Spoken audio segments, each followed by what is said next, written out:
आप लोगों के लिए ये कहानी तो नहीं है, पर इस कहानी के पात्र सेम है, जिसको आप लोगों ने पिछले एपिसोड नरभक्षी में देखा होगा।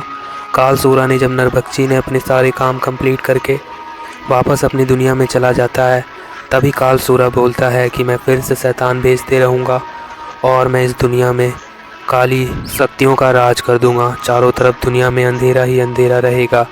ये कहकर कालसूरा ज़ोर ज़ोर से हंसने लगता है। कुछ महीने तक तो उस गांव में और इस दुनिया में सन्नाटा रहता है, पर कालसूरा फिर से अपनी चाल चलने के लिए तैयार रहता है और वो अपने नए दानव और नरभक्षी जैसे लोगों को भेजने के लिए धरती पर तैयार होता है।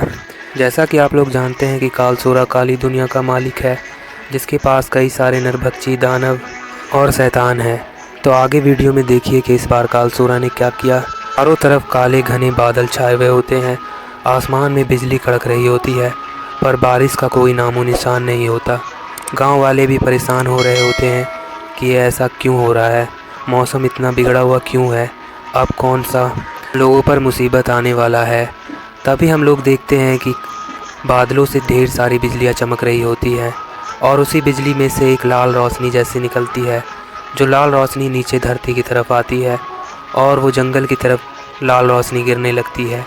लोग देखते हैं कि वो लाल रोशनी जंगल में गिरती है, पर उस लाल रोशनी से क्या होता किसी को कुछ पता नहीं होता। और उसके बाद फिर बादल से बारिश भी टपकने लगते हैं। गांव में खुशी का माहौल हो जाता है।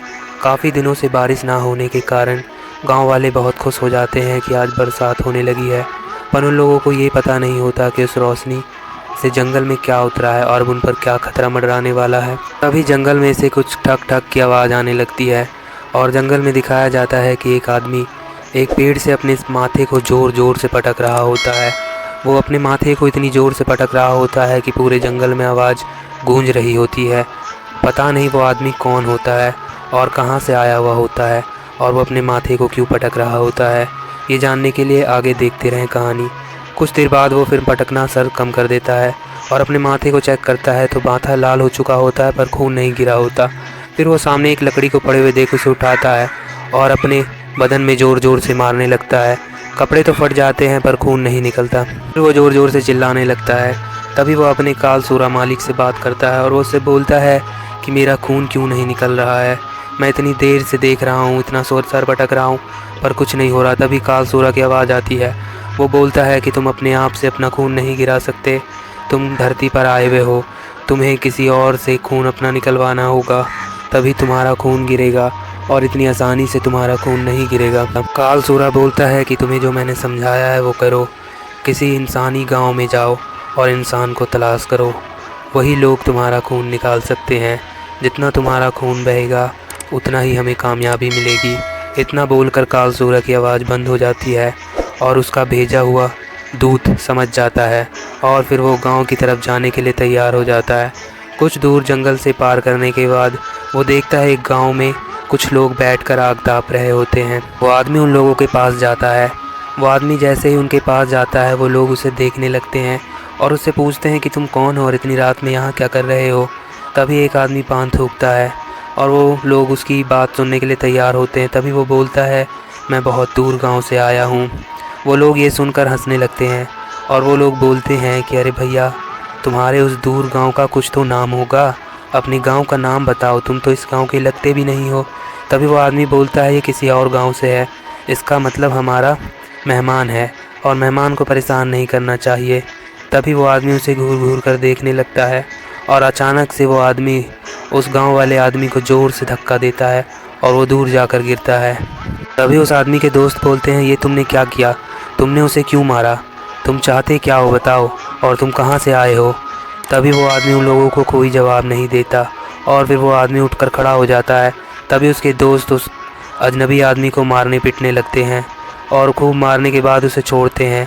फिर वो आदमी बोलता है क्या हुआ, रुक क्यों गए, मुझे और मारो। और वो अपने बदन को देखने लगता है कि उसके बदन से खून निकला या नहीं। वो खून निकालने के लिए तैयार होता है। वो फिर से अपने मालिक से बात करने लगता है और उन गाँव वालों से बोलता है कि मुझे मारो, मुझे और मारो, क्या हुआ, तुम रुक क्यों गए। तभी गांव का आदमी बोलता है लगता है इसके दिमाग पर चोट लगा है। इसलिए ये ऐसे पागलों की तरह हरकत कर रहा है, चलो हम चलते हैं। फिर वो आदमी गुस्से में बोलने लगता है, नहीं तुम ऐसे नहीं जा सकते, तुम्हें मुझे मारना होगा। तभी वो अजनबी आदमी एक जलती हुई लकड़ी को उठाता है और उस आदमी के पेट में डाल देता है। उस आदमी की वहीं पर मौत हो जाती है। ये देखकर उसके बाकी सारे दोस्त दंग रह जाते हैं और वो आदमी उसके दोस्तों को बोलता है, क्या हुआ, मैंने तुम्हारे दोस्त को मार दिया, वो भी जान से। अब तुम्हें गुस्सा नहीं आ रहा क्या? मुझे मारोगे नहीं? चलो मारो, मुझे मारो। तभी वो दोनों दोस्त जलती हुई लकड़ी उठाते हैं और उसकी तरफ बढ़ते हैं और उसकी पिटाई करना शुरू कर देते हैं। वो लोग उसे खूब मारते हैं। तभी उस लकड़ी से उसके हाथ पे लग जाता है और उसके हाथ पे लगने के बाद उसके हाथ से खून निकलना शुरू हो जाता है। जैसे उसके हाथ से खून निकलता है वो बहुत खुश होता है और वो खून टपक कर नीचे ज़मीन पर गिर जाता है। वो शैतान काफ़ी खुश हो रहा होता है। उसे अब लग रहा होता है कि अब मेरा काम पूरा हो जाएगा और वो ज़ोर ज़ोर से हंसने लगता है। तभी वो खून जो ज़मीन पर गिरा हुआ होता है वो अचानक से गायब हो जाता है। खून को ऐसे गायब होते हुए देखकर वो शैतान परेशान हो जाता है। उसकी हंसी गायब हो जाती है। वो सोचने लगता है ऐसा कैसे हो सकता है और वो फिर से अपने शैतान देवता को बुलाता है और उसे बोलता है कि ऐसा कैसे हो सकता है, तुमने तो बोला था कि ये काम करेगा, पर ऐसा क्यों नहीं हुआ। तभी फिर से एक बार कालसूरा की आवाज़ आती है और वो बोलता है कि तुम अपने इस असली रूप में आओगे तभी वो असर करेगा। तभी फिर वो अपने असली रूप में आने लगता है। उसके सर पे सींगें निकल आती हैं और उसका बॉडी पूरा नीला पड़ जाता है। वो किसी शैतान जैसा दिखना शुरू हो जाता है। उसे देखकर वो दोनों दंग हो जाते हैं कि कोई इंसान इस तरीके से अपना रूप कैसे चेंज कर सकता है। वो एकदम बदल चुका होता है अपने रूप को। वो लोग देखकर दंग रहते हैं। तभी वो बोलता है कि क्या हुआ, अब मुझे मारोगी नहीं? वो उनकी तरफ बढ़ने लगता है, बोलता है कि मुझे मारो वरना मैं तुम लोगों को मार दूंगा। वो उन्हें मारने के लिए फोर्स कर रहा होता है और उसकी तरफ बढ़ रहा होता है। वैसे ही वो गांव वाला आदमी वो जलती हुई लकड़ी उसकी तरफ फेंक देता है और वो लकड़ी उसके सीने पे जाकर लगती है। लकड़ी के लगने की वजह से उसके सीने से खून निकलना शुरू हो जाता है और वो शैतान बहुत खुश हो जाता है। उसका बूंद जैसे ही धरती पर गिरता है उसके बूंद से कुछ रोशनी सा उठने लगता है और उसके बगल में एक चक्र घूमने लगता है और सेम टू सेम उसके जैसा दिखने वाला एक और आदमी आकर खड़ा हो जाता है। दोनों शैतान होते हैं। इसका मतलब ये होता है कि उसके खून धरती पर गिरने की वजह से उसकी संख्या बढ़ती जाएगी और वो अपनी एक फ़ौज खड़ी कर लेगा। अब वो शैतान बहुत खुश होने लगता है और उन दोनों को देखने लगता है। दोनों शैतान एक एक आदमी को पकड़कर खाने लगते हैं और फिर उनकी आवाज़ जंगल में गूंजने लगती है। दोस्तों, इस कहानी को जानने के लिए आप अगला भाग ज़रूर देखें। क्या वो शैतान अपनी फ़ौज खड़ी कर पाएगा और क्या उस शैतान को कोई मार सकता है? अगर मार सकता है तो उस शैतान को कौन मारेगा और किस तरीके से मारेगा? ये सब जानने के लिए कहानी का अगला भाग ज़रूर देखें और वीडियो को सब्सक्राइब ज़रूर करें।